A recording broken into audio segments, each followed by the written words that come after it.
जी अस्सलाम वालेकुम। क्या हाल है साहब? सारे दोस्त ठीक ठाक है जंग चलते पे मैं पे खाद ते सारे को पता हो सी कि गई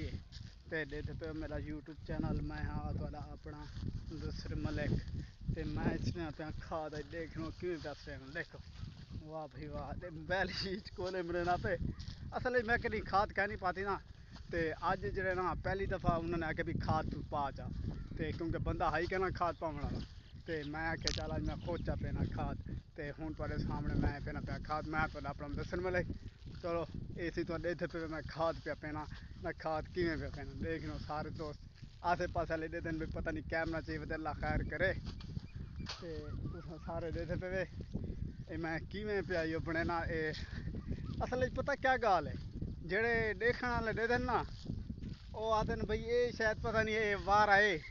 ते वेला अट्ठे वेले कैमरे से ही पता रहांदे तो को ये चीज़ का पता होना चाहिए बंदे को कहीं दी नहीं सुननी चाहिए तो ही गल मैं पे खाद चलो वाल मिलते हैं अगली जगह ते वाल हूँ अगू टाइम थी ना पे पानी का तो जुलते हैं पानी लेने